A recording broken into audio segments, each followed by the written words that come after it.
पहले हमें समझ नहीं आती है, स्पेशली जो एजुकेटेड यूथ है उनको समझ नहीं आ रही है।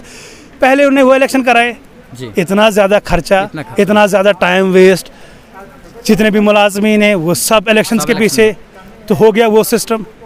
अब वो जब बनाए यार, उनको काम करना देना चाहिए था कम से कम। वो किस लिए बनाए, उनको ये समझ नहीं आ रही किस लिए। देखो मुझे लगता है कि आज की रूलिंग पार्टी का, मुझे पॉलिटिकल पार्टीज़ का उतना है कोई एफिलिएशन नहीं है, लेकिन मसला है कि हमारे रिसोर्स ज़ाया हो जाते हैं ना, हमारी टैक्स ज़ाया हो जाती है ना। अगर बार बार ये इलेक्शन कराते हैं तो हमारा पैसा ज़ाया होता ना, क्यों ना ये पैसा कहीं डेवलपमेंट में लगाए।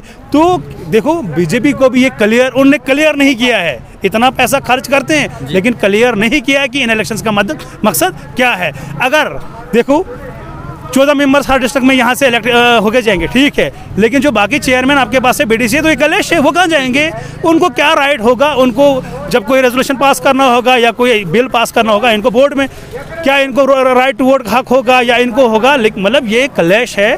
मुझे लगता है कि ये एक अच्छा सिस्टम नहीं है कि आप जम्मू कश्मीर के हालात पहले ही ख़राब हैं, यहाँ आपको पता है इन्हें हमारे स्टेट को बिल्कुल ख़त्म कर दिया है। उसके बाद ये 35 ये जो इन्हें यहाँ हटा दिया है, इससे जवानों पे बहुत ज़्यादा इफेक्ट पड़ गया है, क्योंकि बाहर से जवान आएंगे। यहाँ ऑलरेडी अनएम्प्लॉयमेंट टॉप पे थी, तो यहाँ से ये जो इन्हें इलेक्शन किया ये आम जम्मू कश्मीर की पब्लिक के हित में नहीं है, इनके फ़ायदे के लिए नहीं है। यहाँ पर सर ये डिस्ट्रिक्ट डेवलपमेंट चेयरमैन का इलेक्शन इस वक्त करा रहे हैं, तो वहीं पर पहले इन्होंने सरपंचीज इलेक्शन करवाए, फिर ब्लॉक डेवलपमेंट चेयरमैनी का इलेक्शन करवाए।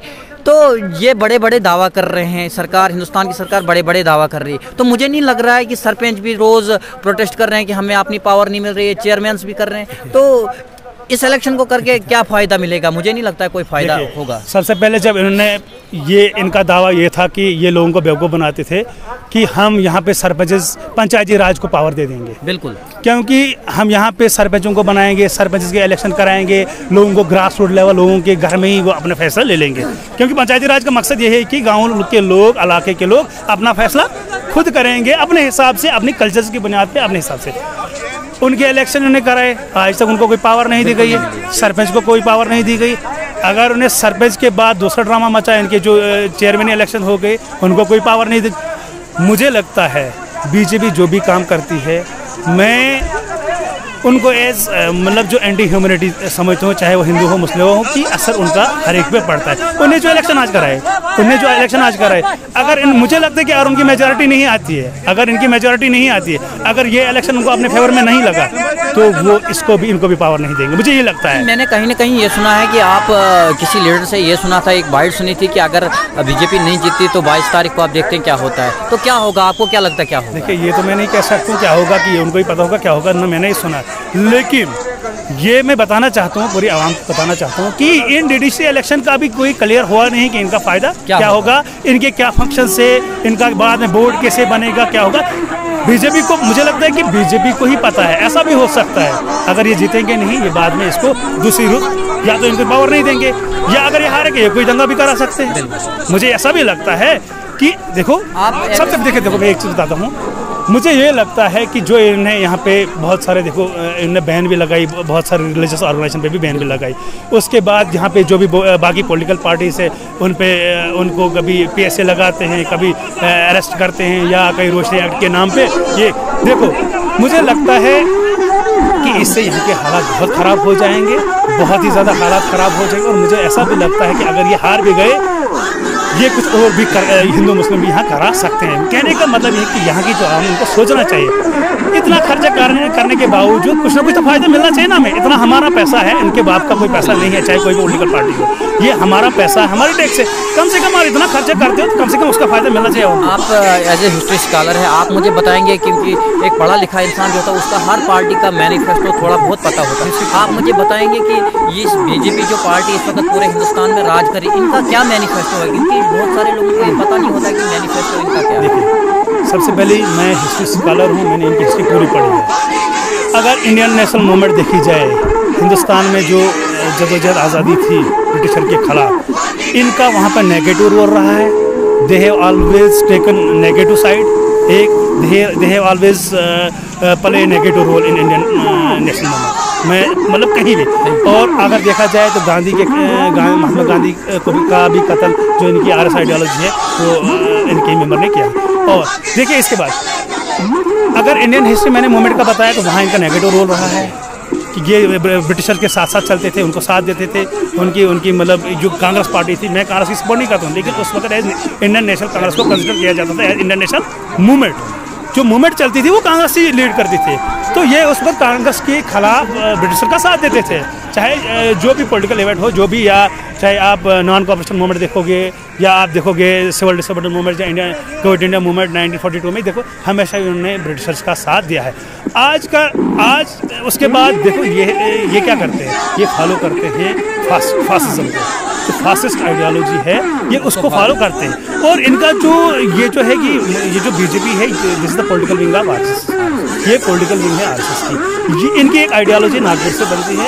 ये देखो अब यहाँ मुझे लगता है कि देखो अगर मैं बीजेपी से एक सवाल करना चाहता हूँ, देखिए अगर ये आइडियोलॉजी लेके गाँव में आएंगे, इनको 7 साल हो गए यहाँ, अगर ये इससे देखो इससे क्या होता है, ये जंग के लिए तैयार करते हैं। लेकिन मैंने पहले भी अभी बताया कि जंग कोई जीतता नहीं। हमारे एक्स आरएनबी मिनिस्टर साहब शक्ति परिहार जी का फोटो भी मैंने कहीं ना कहीं आरएसएस वालों के साथ देखा, मैंने खुद देखा, मेरे बहुत वायरल हो गया। देखो क्या जरूरत पड़ी, देखो शक्ति राज साहब जो हैं वो हमारी यहाँ जो है, मैं नहीं कहता हूँ कि मुझे Muslim majority Hindu minority, Muslim majority मतलब हिंदू माइनॉरिटी, ये तो कोई मसला नहीं, हम सब इंसान हैं, सीधी जो बात है। लेकिन शक्ति राज साहब जो हैं वो हमारे जम्मू कश्मीर में लोगों को एक चेहरा दिखाते हैं, उनका पॉलिटिकल चेहरा एक है, और वो जो उनका जो छुपा हुआ चेहरा है वो आरएसएस के साथ है, क्योंकि वो वायरल भी हो गया है। उनका जो हिडन चेहरा है वो दूसरा है, वो आरएसएस आइडियोलॉजी को फॉलो करते हैं।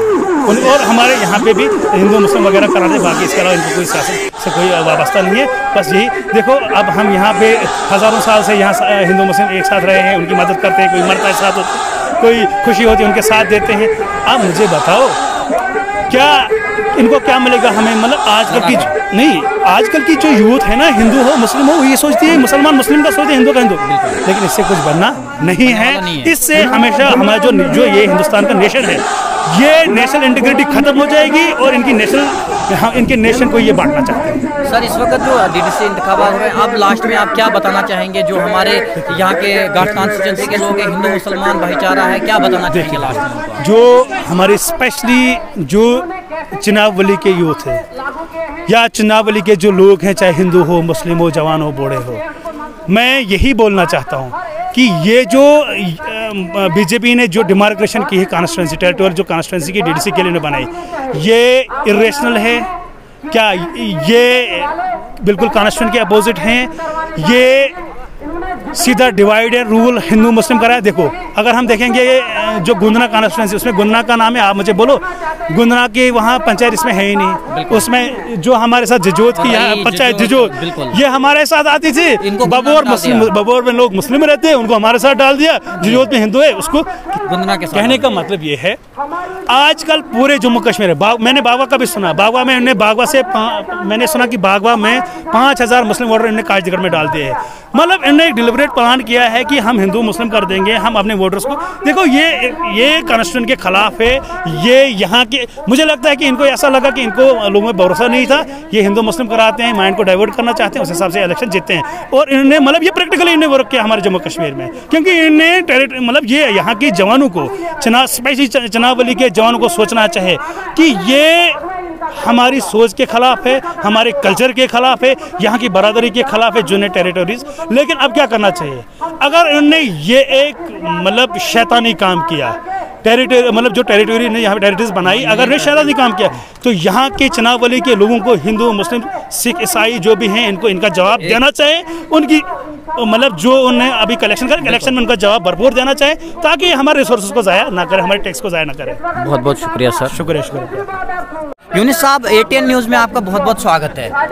जी किफ़ायतुल्लाह साहब, आप मुझे बताइए, आपको क्या मजबूरी पड़ी आखिर कि आपने आज कांग्रेस में ज्वाइन किया? NC वाले अगर मेरे पास आते, शेख अब्दुल्ला का रिकॉर्ड है मेरे पास, अताउल्लाह सोहरवर्दी का रिकॉर्ड है मेरे पास। जब उन्होंने कैंडिडेट उठाना था, कि उन्होंने फ़ोन करना था, क्या भाई ये कैंडिडेट ठीक हमने उठाया, क्या आप इसको वोट करोगे? उन्होंने मौलवी और पेरों को जैसे समझो कि खरीद के रखा है। बिल्कुल। हाँ, तो वहाँ से जो कैंडिडेट उठाया है घाट से जो कैंडिडेट उठाया था, जब खालिद नजीब सोहरावर्दी को एमएलए इलेक्शन लड़ा था, वो उस टाइम बीजेपी के साथ थे। उन्होंने खालिद नजीब सोहरावर्दी को वोट नहीं किया। जब वो जीत के जाएंगे तो फिर इन्होंने बीजेपी के साथ, वो तो ऑलरेडी बीजेपी के साथ है। आपको चेयरमैन साहब बहुत बहुत स्वागत है आपका ATN न्यूज़ में। कैसा लग रहा है आपको कि आपके जो लोग हैं ज़्यादा से ज़्यादा आपके साथ मतलब शमूलियत कर रहे हैं, बढ़ रहे हैं आपकी पार्टी में? मैं आज इस मौके पर पहले आपको भी मुबारकबाद देता हूं कि आप यहाँ आए और यहाँ कवरेज किया, और उसके बाद मैं उन लोगों को बड़ी मुबारकबाद देता हूं जिन्होंने आज कांग्रेस पार्टी में आए और अपना कीमती टाइम निकाल के और आज इस जलसे को रौनक बढ़ाई। उसके बाद जिन्होंने ज्वाइन किया उनके भी बड़े शुक्रगुजार हैं, क्योंकि आज कांग्रेस पार्टी फिर दिन ब दिन मजबूत हो रही है। आप भी इस वक्त जोरों शोरों से कंपेन कर रहे हैं, तो बहुत सारे लोग मतलब आपके कन्वेंस हो रहे हैं, तो आपको कैसा लग रहा है? अच्छा लग रहा है? किफायतुल्लाह साहब, शुक्रिया, आपने मौका दिया बोलने का। लेकिन आप तो बखूबी जानते हैं इस वक्त जो आपके सामने ऐसी बारिश में, ऐसे मौसम में लोग यहाँ कटे हुए हैं। इंशाल्लाह हमारी जीत है। मैं एक ही बात कहूँगा कि जो लोग घबराए हुए हैं, जो रात को आते हैं लोगों को गुमराह करते हैं, उनको चाहिए अब आराम से बैठें, क्योंकि जीत हमारी है, कांग्रेस पार्टी की जीत है, गुलशन आरा की जीत है। बस इससे ज़्यादा मैं आप हमारे वसीम साहब ये दो बातें आपके साथ। वसीम साहब, आप मुझे बताइए कैसा लग रहा है आपको कि कांग्रेस में हैं आप? पहले से हैं कि नए आए? नहीं, मैं तो कांग्रेस से 2004 में जब मजीद साहब ने ज्वाइन किया था, मैं तब से कांग्रेस में हूँ। आज डिस्ट्रिक्ट ऑफिस सेक्रेटरी भी हूँ कांग्रेस का।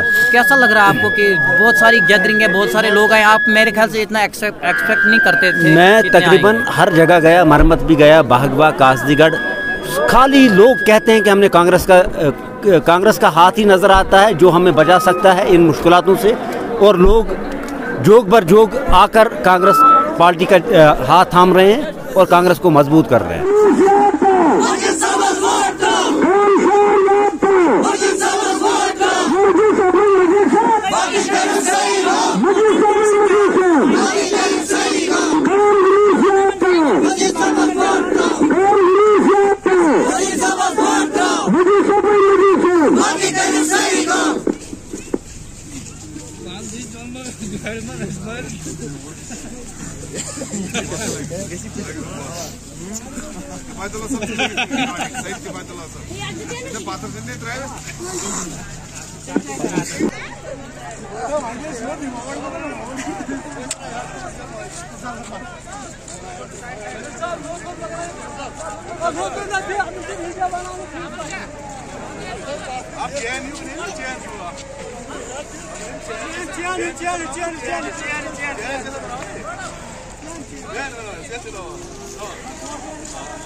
Thank you.